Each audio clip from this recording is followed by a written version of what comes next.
Hello, language luminaries. Welcome to today's podcast. Reading people as a contradictory statement with emotional intelligence made simple. As a proof that today's session is part of my channel Smart English World, and I want you to like, share, and subscribe to my channel.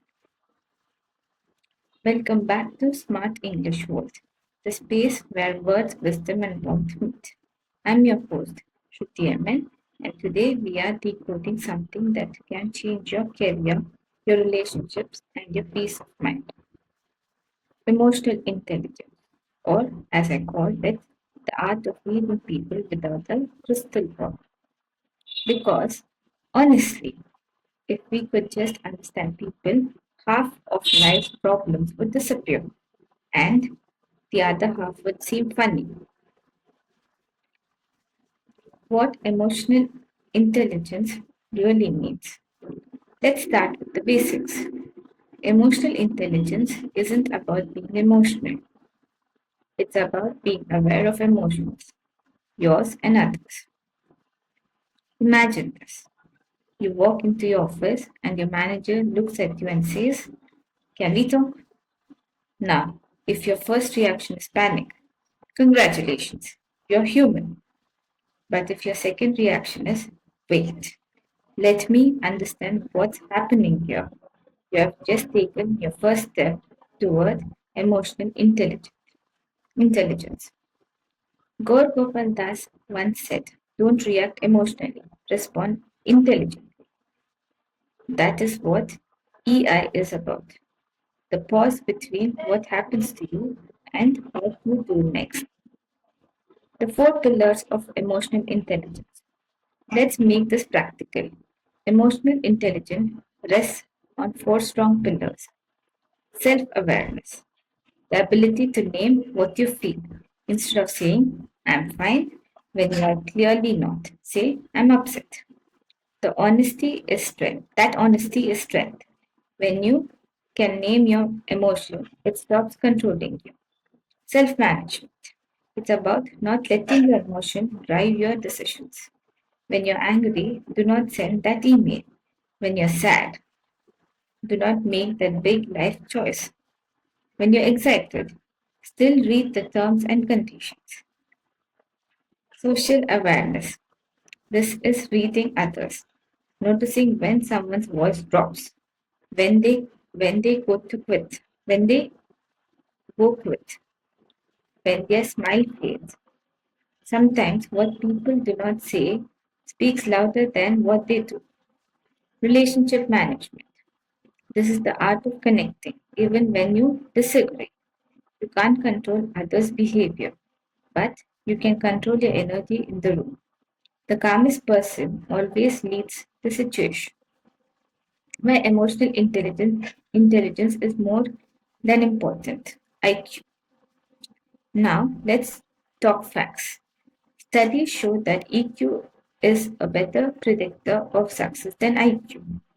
You might forget formulas, but you will never forget how someone made you feel.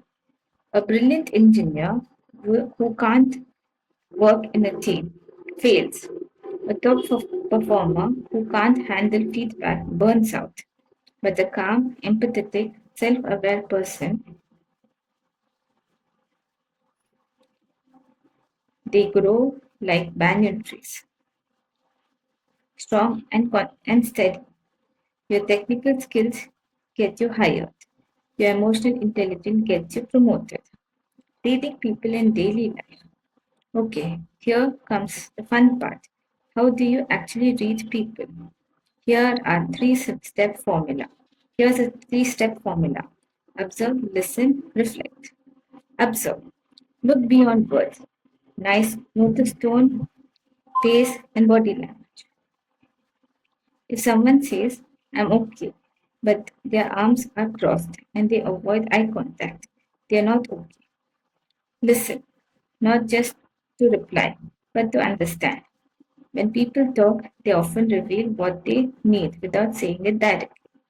A colleague saying, "I'm just tired of doing everything myself," is not asking for sympathy.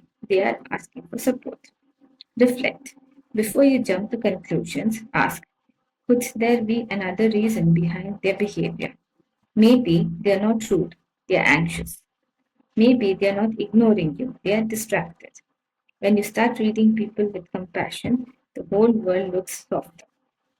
Emotional intelligence at workplaces are emotional arenas discussed, disguised as professional spaces. Meetings, deadlines, promotions all run on emotions. Want to stand out? Be the one who stays composed when everyone else panics. Be the one who listens when others compete to speak. For example, during a heated discussion, instead of saying you are wrong, try saying I see your point. But can we explore this angle? You instantly shift the energy. It's not manipulation, it's maturity. And remember, body language is half the message. Smile often, not genuinely, maintain open posture. As Gaur Gopal Das would say, when you radiate calm, chaos can't control you. Emotional intelligence in relationships. Emotional intelligence isn't just for meetings, it's for marriages, friendships, and families too. If someone is angry, do not ask, why are you angry? Ask, what is hurting you? Because behind every anger, there is there's pain trying to speak. Sometimes the most intelligent thing you can do is to simply listen, not to reply, not to fix, but to be present. Love grows when understanding deepens. So, my dear listeners, reading people isn't a talent, it's a practice. And it's that with reading yourself. Before judging others, pause and reflect. What energy am I bringing into this moment? Emotional intelligence turns you from a reactor to a creator. It transforms conversations, careers, and lives. So from today, read your eyes, listen with your heart, and respond with your wisdom. If today's episode helped you see people and yourself a little differently, then like, share, and subscribe to Smart English World. Your support brings us closer to our first thousand luminaries. And tell me in the comments, if you could ask Gaur Gopal Das one question about emotional intelligence, what would it be? Until next time, stay wise, stay calm, and keep shining beautifully inside and out.